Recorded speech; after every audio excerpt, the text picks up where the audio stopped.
Hello students, welcome to the Talent English Classes Patna conducted by Jitendra Kumar Dubey. आज मैं आपको gerund और इन्फिनेटिव के बारे में बताने जा रहा हूँ। कल पार्टिसिपल बताया था, जिसको कि मैं सम अप कर देता हूँ। कल पार्टिसिपल बताया था verb plus ING form is called present participle, verb plus ED form is called past participle and having plus verb का V3 form is called perfect participle। और बहुत ही क्लियरली बताया था कि जब पार्टिसिपल का प्रयोग तभी होता है जब उस सेंटेंस में दो वर्ब का ऑप्शन होता है।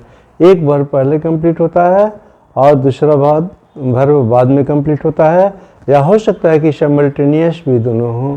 तो इसमें हम प्रेजेंट पार्टिसिपल बताए थे। जब दोनों वर्ब के कंप्लीट होने में टाइम इंटरवल होता है तब उसमें परफेक्ट पार्टिसिपल का प्रयोग करते हैं, और ईडी फॉर्म जो है उसको ऑब्जेक्ट की तरह या वर्ब के कंप्लीमेंट की तरफ उसका प्रयोग करते हैं, कल जिसको कि मैंने क्लियर किया था। अब मैं आज जेरेंड बता रहा हूँ। Gerund, what is gerund?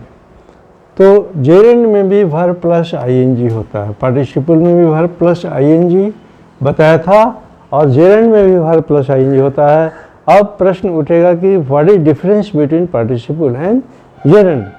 तो verb plus ING when acts as verb is called participle, and verb plus ING when works as noun is called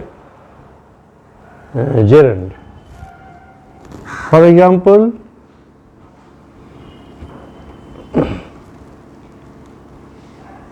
reading is a good habit. Reading is a good habit।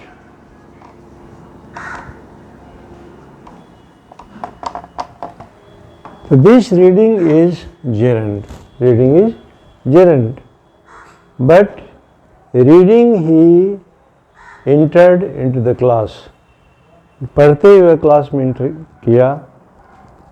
Reading the book he entered the class, then it is participle, but reading is a good habit, this is gerund। Basic difference is that means participle is a verb plus ing when works as a participle it is a verb, but when verb plus ing when works as a noun then it is called gerund। Alright, it may be used as an object, जैसे I like swimming, I like swimming। Swimming here is used as noun, and moreover it is used as an object। Alright, so this is gerund।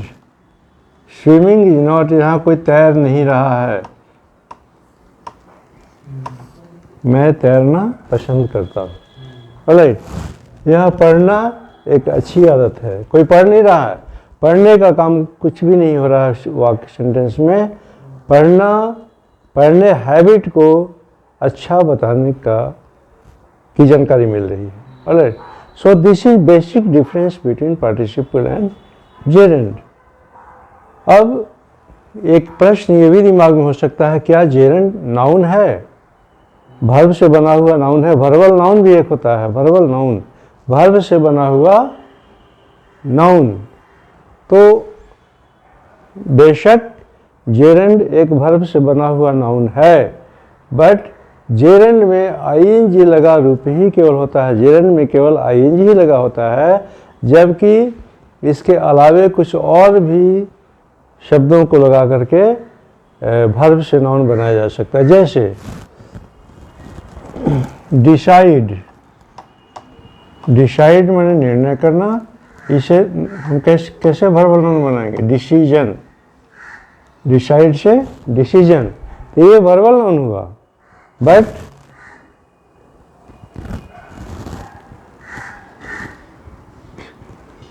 Deciding, when deciding होगा, deciding,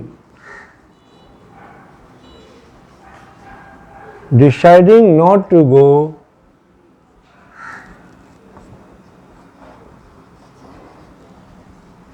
I went out of the room. Here deciding is, here deciding is participle. Deciding not to go, बिल्कुल. Deciding is not used as gerund. Here is participle. Here is participle. अब हम बता रहे हैं कि एक ही word decide से कैसे वो पार्टिसिपल के रूप में बताएंगे और कैसे उसको हम जेरेंड बनाएंगे और कैसे उसमें कुछ और चीज़ लगा करके वर्बल नाउन बना देंगे, है कि नहीं. Word same word is decide. तो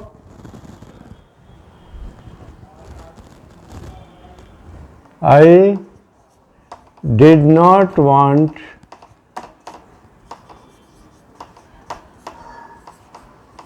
डिसाइडिंग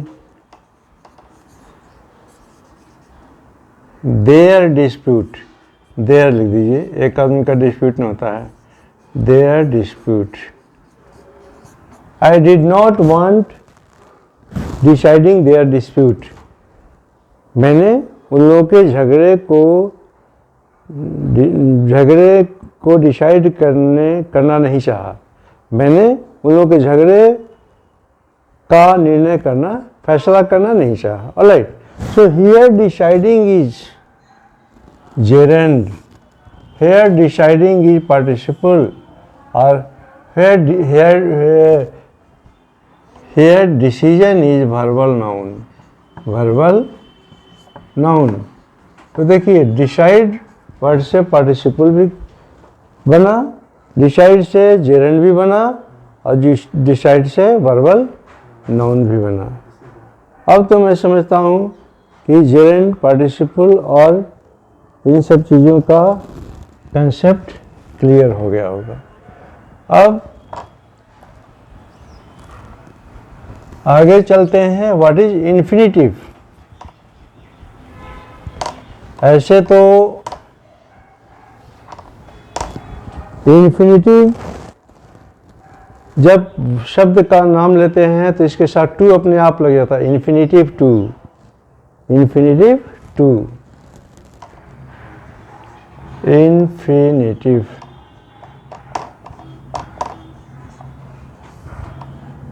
तो मैथ्स में हम लोग पढ़ते हैं इन्फिनिटी, जिसको इस सिंबल से हम लोग सिंबलाइज करते हैं. इन्फिनिटी अनंत है. That is not definite. Not definite. जैसे मैं तो नहीं, हम बहुत ज़्यादा जानते हैं, लेकिन 0/1 बराबर 0, बट 1/0 इक्वल टू इन्फिनिटी. 0 से किसी को भाग हम लोग नहीं दे सकते हैं, लेकिन 1 में अगर 0 से मल्टीप्लाई कर देंगे तो क्या हो जाएगा. 1 में 0 से मल्टीप्लाई कर देंगे तो 0 आ जाएगा, लेकिन 1 में 0 से भाग देंगे तो क्या होगा. वो answer is unknown. That is infinity. So infinitive English में ठीक उसी तरह का होता है. तो जैसे हम कहें कि I went to it, I went to it. तो टू इट का मतलब क्या, कोई खा रहा है यहाँ नहीं, मैं गया. इतना निश्चित है कि मैं गया. और टू ईट का मतलब खाने, खाना गया नहीं, खाने गया. अब खाना मिला कि नहीं मिला, that is not definite, but it is definite that I went. But I got food or not, this is infinite, not definite. So that is called infinitive. इसीलिए इसको हम इन्फिनिटिव कहते हैं.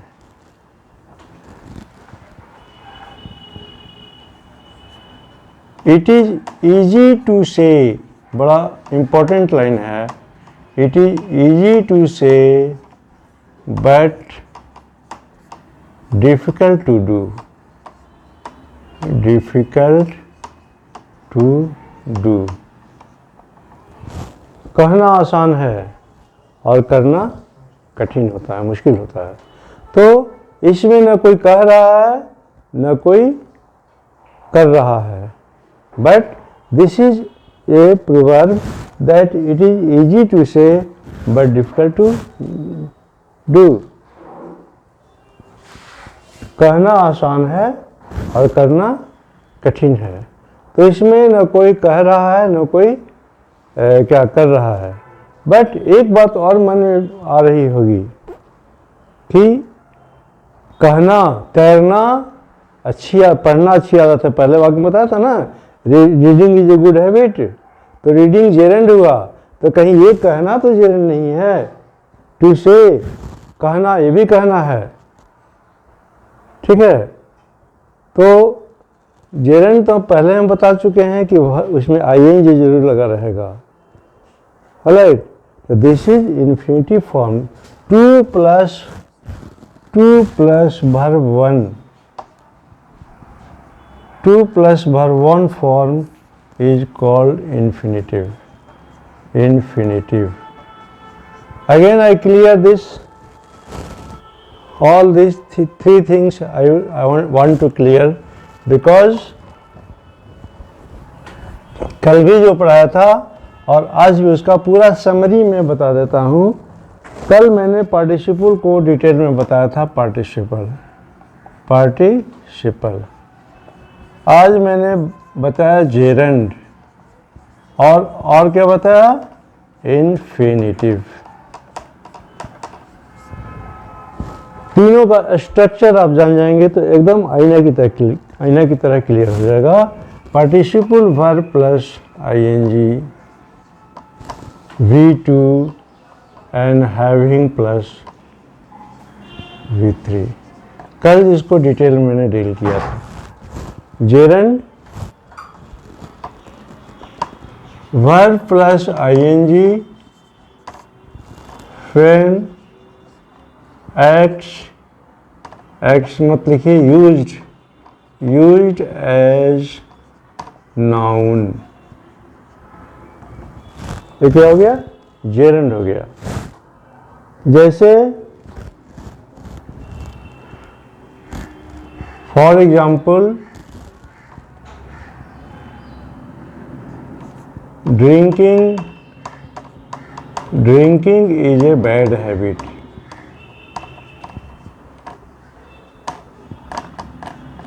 Drinking is a bad habit. तो जैसे मैंने कहा था कि reading is a good habit, उसका ठीक एक बैड हैबिट क्या है, drinking is a bad habit. Drink माने तो आप लोग जानते होंगे, ड्रिंक मीन्स शराब पीना, ठीक है। तो खाली किसी को कह दीजिए कि वह ड्रिंक करता है, इसका मतलब फिर बताने की नहीं जरूरत पड़ेगी कि शराब पीता है। ड्रिंक से ही पता चल जाएगा कि शराब पीता है। चाय पीता है या शरबत पीता है, ऐसा कोई इन्फ्रेंस नहीं निकाल सकता है। क्यों? और बाय द वे, चाय पीने का क्या होगा, ड्रिंक टी नहीं होता है, take tea. I would like to take tea. मैं चाय पीना पसंद करूँगा।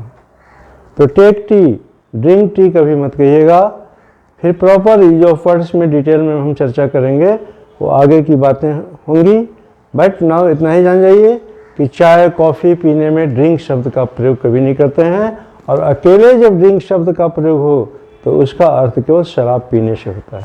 तो drinking is a bad habit, शराब पीना एक बुरी आदत है। और इन्फिनिटिव क्रिया में ने शब्द, infinitive means not definite. Not definite, क्या नॉट डेफिनिट? वर्ब हुआ कि नहीं हुआ, ये चीज डेफिनिट नहीं है, दैट इज इन्फिनिटिव। तो इसको हम कह लेंगे जैसे I wanted to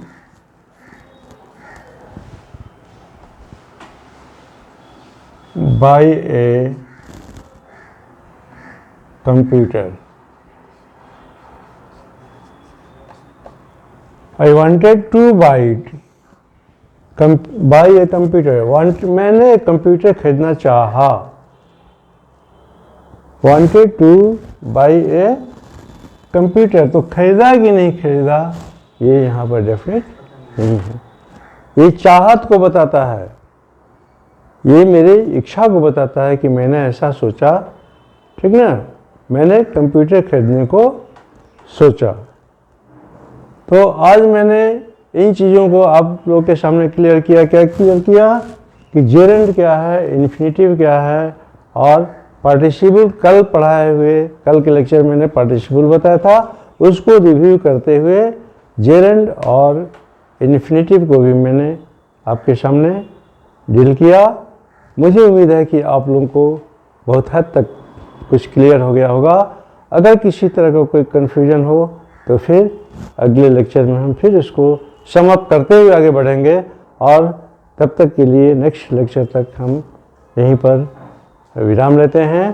thank you students, thank you audience, thank you all.